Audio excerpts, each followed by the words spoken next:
Fala pessoal, beleza? Aqui é o Caio da equipe do Já Invest para mais uma análise de resultados do segundo trimestre de 2022 e dessa vez de uma empresa que poucos falam, mas a gente acha até bem interessante acompanhar, que é a São Martinho, do código SMTO3. Então, se você acha interessante esse tipo de empresa, se você acha legal o que a gente está trazendo aqui para o YouTube, já se inscreve no canal para você não perder os nossos próximos análises aqui e outros vídeos que a gente traz para o canal. Se inscreve também no nosso grupo. A gente fez uma análise dos resultados do primeiro trimestre de 2022 e 22 e deixou exclusiva lá para o nosso grupo. Eu vou deixar o link no primeiro comentário aqui desse vídeo, beleza? Falando aqui da São Martinho, ela divulgou os resultados dela, se não me engano, no dia 10 e e as cotações da empresa nessa semana não tiveram lá uma grande movimentação, foi um resultado bem em linha com o que a gente já esperava. A São Martinho e as outras empresas que têm essa ligação com o agro, né, para quem não conhece, a São Martinho é uma das maiores produtoras de açúcar e etanol do Brasil, né? Então, só para contextualizar, essas empresas, elas, por mais que a commodity não seja previsível, o resultado delas, depois que você entende o que lê, né? Muitas delas fazem hedge, né? Ou seja, elas dizem para o mercado quanto que elas já estão vendendo do quanto elas estão produzindo, por qual preço que elas estão vendendo. Então, o mercado costuma entender mais fácil esse tipo de resultado, acaba não surpreendendo tanto. Então, realmente, as ações têm andado de lado. Porém, o interessante é quando você olha aqui no último ano, ela teve uma queda muito forte aqui de 30% e a gente vai tentar entender o porquê que isso aconteceu, né? Basicamente, né, se a gente olhar aqui os últimos 5 anos, a empresa saiu de uma cotação de R$ 17 para hoje R$ 35 praticamente dando um retorno de 100%. Como eu falei para vocês, ela teve essa queda aqui recentemente. Basicamente, né, a gente viu aí a maioria das commodities no mundo caindo um pouco pelo medo de recessão global, né? Recessão econômica, menos consumo de produtos que são feitos a partir de commodities, ou seja, o açúcar começou a cair um pouquinho, mas o que foi mais impactante para a empresa foi esse gráfico aqui que ela trouxe, que é a queda no preço do etanol desde o início desse segundo trimestre de 2022. Então, tem tido uma queda bem forte aí do interesse no mercado pelo etanol, né? A gente viu que o governo passou algumas leis que baratearam bastante o preço de gasolina e de outros tipos de combustível, e isso acaba reduzindo o interesse do mercado pelo etanol. E a São Martinho, como ela produz etanol ou açúcar, né, ela faz esse mix, ela trabalha esse mix. Quando ela vê que um tem um pouco mais de interesse do que o outro, ela produz esse que tem mais interesse. Ela estava focando bastante em etanol. O etanol começou a cair aqui bem forte, o preço do etanol no mercado. Acabou que o mercado antecipa que isso vai prejudicar os resultados da empresa e já derruba as cotações. Então, movimentação normal, algo que não deve se replicar aí para sempre. Talvez ano que vem a gente já nem tenha mais essas medidas que reduzem o preço principalmente da gasolina. Então é uma questão aqui mais de curto prazo, acontece bastante com empresas que lidam com commodity. Para quem quer ter empresa de commodity, tem que entender, né, que tudo a respeito do resultado dela vai derivar do preço das commodities, né, quase tudo. Então faz parte do jogo de empresa de commodity. Falando aqui da São Martinho, né, antes da gente entrar nos resultados, é uma empresa com forte crescimento. Então a São Martinho tem investido bastante para aumentar a produção dela, e não só isso, o preço dos principais produtos que ela vende, né, açúcar e etanol, subiram muito nos últimos 3, 4 anos, multiplicando o resultado da empresa.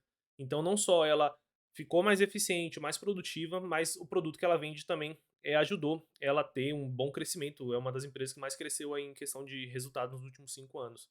É uma empresa com uma boa qualidade nos resultados, não é a melhor agrícola da bolsa. A operação dela de açúcar não é a mais eficiente, mas ela é ótima, tá? Mesmo assim, é uma empresa muito eficiente para o segmento de agro. É uma empresa que está com valuation aqui abaixo da média, né? Ou seja, ela está mais barata do que a média, até porque ela deu essa queda bem forte aqui, com o mercado esperando que os resultados dela do terceiro trimestre e quarto trimestre de 2022 vão vir um pouquinho mais fracos do que a média. É uma empresa com uma forte renda passiva, né? Uma empresa que nos últimos 2 anos, aí, se eu não me engano, pagou um yield de 7, quase 8%, dependendo de quanto que as pessoas pagaram, em média. Porque ela tem sido uma forte geradora de caixa, né? As commodities, tudo que ela vende, ficou tão caro que começou a sobrar dinheiro para São Martinho, e ela virou uma ótima pagadora de caixa e uma grande empresa de crescimento ao mesmo tempo, que é bem raro de ver. É uma empresa com uma saúde financeira em dia, bem ok, tá? Ela tem investido bastante, como eu falei para vocês, em projeto de aumento de produção. Então é normal que a empresa não vai estar lá com zero dívida, mas está com uma dívida bem tranquila para uma empresa que está gerando o caixa que ela gera, tá? Falando só um pouquinho aqui dos números, dos grandes números, né, antes de a gente passar para os resultados, a gente vê que é uma empresa que cresceu o lucro aí 41% ao ano nos últimos 5 anos. É um crescimento bem forte, com ROI de 54%. Isso aqui é forte para qualquer setor, né, para o setor agro, então, é uma rentabilidade acima da média, talvez a Boa Safra só, talvez seja a única empresa que passe da rentabilidade da São Martinho. Uma margem EBITDA, que mostra aí muita eficiência, né, 52%. O endividamento, como eu falei para você, está ali encostando uma vez EBITDA, uma vez e meia EBITDA, depende de como que é medido, né. O valuation da empresa, só para a gente olhar aqui o PL histórico dela, ela sempre foi uma empresa, que tinha um PL ali, pelo menos recentemente, né, depois da queda de juros para um patamar mais normalizado, tem trabalhado ali com um PL de 12 vezes, 11 vezes, e agora está 7 vezes, então realmente está um pouco abaixo da média, valendo hoje 12 bilhões de reais, sendo uma das empresas de maior capitalização aí no Brasil dessa parte de açúcar. Tá? Como eu falei para vocês, um dividend yield já de 8%, considerando os preços recentes dela. Talvez uma boa empresa aí para quem gosta de empresas geradoras de caixa e empresas que estão atreladas a um produto essencial, né, uma commodity que alimenta o mundo ou é energia para o mundo todo, né, que é o açúcar e o etanol. Então são duas commodities que têm uma demanda aí muito garantida no longo prazo, não que vai crescer, mas uma demanda que deve acompanhar aí pelo menos o PIB no longo prazo, para quem gosta desse tipo de empresa. Então se a gente olha aqui a receita vem crescendo bastante, saindo lá de 2 bilhões em 2016 para chegar agora a quase 6 bilhões nos últimos 12 meses, né? O EBITDA a mesma coisa, saindo de 700 milhões para 3,4 bilhões. E o lucro também multiplicou bastante, né? Se a gente pegar só os últimos 5 anos, 2018, né, saiu ali de 380 milhões para 1,6 bilhões no acumulado dos últimos 12 meses. Uma empresa que vem ganhando margem, né? Lógico que parte disso aqui é porque ela teve um aumento no preço dos produtos que ela vende, então ela ganhou margem aí por conta de uma melhor precificação dos produtos dela, mas também a gente tem que lembrar que os custos começaram a aumentar também. Então a empresa realmente fez um trabalho de eficiência, senão ela não teria conseguido manter margens tão altas assim, principalmente no segundo trimestre de 2022, que a gente já vai ver daqui a pouco. Passando agora para o resultado da empresa, né? Lembrando que eu vou focar aqui na apresentação para a gente ganhar tempo e focar aqui no que mais importa. A gente vê que a empresa teve uma queda na produção, né? Na cana processada, em relação ao mesmo período da safra anterior, de uma queda de 10% aqui, né? É só lembrar que a gente está passando, pelo menos aonde a São Martinho tem as usinas dela, né, de processamento, as plantações dela, tem passado por condições climáticas adversas aí, pelo menos nas últimas 2 ou 3 resultados, né? 3 anos que a gente vem acompanhando, né? Desde seca, depois teve uma grande geada que impactou o canavial dela, né? As plantações de cana. Então a empresa tem tido esses impactos climáticos que não estão muito sob o controle dela, mas mesmo assim foi uma queda aí de apenas 10% ano contra ano. Acaba que impacta assim o resultado dela, mas é mais do que compensado pela alta no preço, como a gente vai ver um pouco mais para frente. Então, se a gente olhar aqui o resultado da empresa, né, resumido, a gente vê que a receita saiu de 1,3 bilhão para 1,7 bilhões, um crescimento de 29%, só que basicamente drivado pelo aumento do preço, porque ela teve uma queda na produção, então ela não vendeu um volume maior, ela vendeu num preço bem mais caro. Né? Então, se a gente olhar aqui, tanto o preço do açúcar teve uma alta de 13%, quase 14% em relação ao mesmo período do ano passado, mas o maior ganho aqui foi realmente no etanol, que teve uma alta de 30%. E como eu falei para vocês, né, a São Martinho ela tem uma produção flexibilizada, né, uma das grandes vantagens dela. Então, como ela viu que estava mais interessante vender o etanol, ela resolveu produzir mais o etanol. Então, a gente vê aqui que ela teve um aumento no volume de produção do etanol de 40%. E aí, se ela produz mais o etanol, ela produz menos o açúcar natural. Teve uma queda na produção de açúcar aqui de 30% ano contra ano. Lógico que isso aqui também é impactado pela aquela questão climática que eu falei para vocês, mas ela deu preferência para o etanol e foi uma escolha acertada porque o etanol subiu muito mais de preço do que o açúcar. Então ela tem ganho bastante nisso aqui.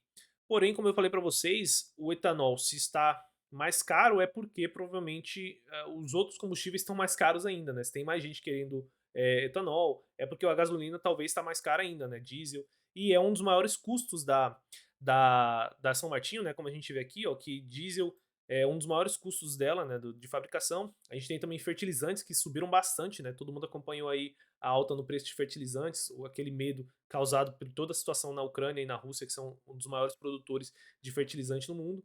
E alguns insumos industriais subiram bastante de preço, né? Como sementes, a gente vê na Boa Safra, o quanto mais caro ela está conseguindo vender sementes, e vários outros insumos subiram bastante. Então ela teve uma alta de custos, né? Trimestre contra trimestre de 30%, ao nosso ver, ela conseguiu controlar bastante esse custo, né? Se a gente vê aqui, subiram basicamente em linha com a receita e isso manteve a margem dela, né? Que foi aquilo que eu falei para vocês. Hoje a São Martin é uma empresa bem mais eficiente, então talvez outras concorrentes dela já estão sofrendo no mercado, enquanto a São Martinho está conseguindo se manter no mercado e tende a ganhar o mercado dessas empresas que talvez vão ter que deixar de produzir agora pela salta no preço ou porque não conseguiram comprar fertilizantes ali a tempo e esse tipo de impacto, tá?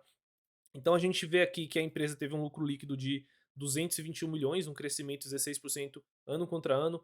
É um resultado muito interessante para uma empresa de commodity, né, que tende a ter um resultado mais volátil, digamos assim. Então é bem interessante que ela está conseguindo crescer ainda. E uma dívida líquida aí que está chegando a 0,9 vezes, menos de uma vez EBITDA, né? Eu acho que ela detalha aqui a dívida, isso, ela detalha. Então ela mostra aqui que ela está com uma dívida bruta total de 6 bilhões, então ela está fazendo investimentos pesados, né? Essas empresas de processamento de açúcar são grandes colossos, né? Só a gente vê aí a raiz em o tamanho dela, então precisa de muito dinheiro, muito capex, né? Muito investimento. Então é normal você ver uma empresa com uma dívida desse tamanho, mas se a gente olhar a dívida líquida aqui, tirando as disponibilidades de curto prazo dela, né? Ela estaria com uma dívida líquida de 3,2 bilhões de reais, né? É uma dívida líquida contra o EBITDA acumulado de menos de uma vez, então bem tranquilo. E se a gente pega as disponibilidades aqui, ela paga os próximos 3 anos da dívida dela de forma bem tranquila, então ela está mais que preparada para passar aí por esse momento de queda de preços do etanol. Vai prejudicar sim o resultado da empresa, ela vai receitar menos, talvez vai lucrar menos, provavelmente, mas isso aí é normal. Não comprem uma empresa de commodity achando que a commodity vai só para cima para sempre, tá, pessoal? Faz parte que a commodity venha a cair em algum momento. Aqui ela mostra as políticas de hedge dela, né? Como eu falei para vocês, é uma empresa que trabalha com uma política de hedge, então ela já está falando aqui que na próxima safra ela já está vendendo o açúcar a um preço mais caro do que ela vendeu nessa safra 22-23, então isso aqui dá uma previsibilidade de que o resultado dela, pelo menos da parte de açúcar ali, se ela conseguir manter a produção acertada aí ao longo da safra, ela vai ter um ganho de preço, né? Então se ela manter o mesmo volume desse ano, pelo menos no preço ela já vai ganhar um pouco mais, uns 20%, talvez aqui olhando por cima, não sei. Mas um resultado aí faz parte, né? Para quem acompanha a Brasil Agro, ela também faz isso. E eu acho uma estratégia muito boa quando você faz do jeito certo, como a Brasil Agro faz, tende a dar um bom resultado no longo prazo, previsibilidade, reduz ali as incertezas, permite que a empresa tenha um controle de margem melhor, um controle de custo melhor, um controle de investimento melhor.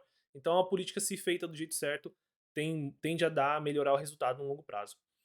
Aqui o último slide que ela traz é a queda no preço do etanol, a gente já discutiu isso, né? Uma queda aí de 15% praticamente toda no trimestre, então ela deve começar a ver os efeitos disso, os impactos disso para o próximo trimestre, se não tiver uma inversão aqui por algum motivo, né? A gente não sabe, mas tudo indica que está aqui em uma tendência de queda, então esperem que a parte de etanol da São Martinho vai ter uma queda de receita daqui até o fim do ano, até o início do ano que vem, é natural, tá? Voltando aqui para o GA, para a gente finalizar com a análise de setor, né? Lembrando que a São Martinho ela atua basicamente aí em dois setores diferentes, né? É tudo envolvido na cana, mas é açúcar ali mais tem uma demanda ali de alimentação que é perene no longo prazo, e tem também ali o etanol, que é uma demanda um pouco mais volátil, depende ali de questões políticas demais, depende muito de governo, depende muito do preço do Brent, né? Do preço do petróleo. Então é uma empresa que talvez não seja tão tranquila assim, né, do ponto de vista de setor. É só a gente ver aqui o que aconteceu com a cotação da empresa de forma muito rápida, então não é aquele setor tranquilo de você analisar, não é um setor fácil de você ter no longo prazo, você tem que entender isso. Então se tivesse uma nota 3,5 eu daria uma nota 3,5, mas como não tem eu vou dar uma nota 5.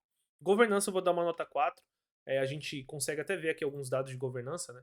A gente vê que é uma empresa do novo mercado, 100% de tag along, então é uma empresa com bons indícios indiretos de governança, fora o fato de que do tempo que eu acompanho ela, nunca teve envolvido em nada, sempre tentou prezar pela geração de valor dos acionistas no longo prazo. Não dou uma nota 5 porque eu acho que a empresa poderia conseguir se comunicar melhor com o mercado, né? Melhores apresentações, o Investor Day. Eu vejo que ela está mudando isso, tem aparecido mais, mas eu acho que tem ainda como melhorar. Nota para a empresa, eu vou dar para São Martinho uma nota 8. Hoje, por conta dos preços dos produtos dela que aumentaram, ajudaram bastante a empresa. Então, hoje ela está com um resultado muito forte, uma forte geradora de caixa, está pagando dividendo, tem conseguido crescer, está investindo para crescer mais, né? Tem reduzido a dívida. Então ela está fazendo tudo que uma empresa de commodity boa tem que fazer para dar resultado no longo prazo. Por isso que ela tem dado resultado no longo prazo, né? Por isso que ela saiu de uma cotação lá de R$ 15, né? Uma cotação 17 para agora 35, mas já chegou até 40, chegou a passar de 50, então chegou a dar mais de 300% e ela fez por merecer. Então acho que eu dou uma nota 8 aqui. Não, para dar uma nota 9, eu acho que eu gostaria de ver ela reduzir a exposição dela a esses poucos locais onde a produção dela está concentrada, para reduzir um pouco desse risco climático que ela tem hoje. Então seria mais por esse motivo. Beleza, pessoal? Se vocês gostaram aqui da análise, não se esqueçam de se inscrever no canal. Vão ter várias análises saindo aqui ao longo desse fim de semana, da próxima semana, várias empresas aí na nossa lista. Se você quiser algum tema que você não viu por aqui ainda, deixa uma sugestão aí nos comentários. Eu estou sempre lendo e comentando.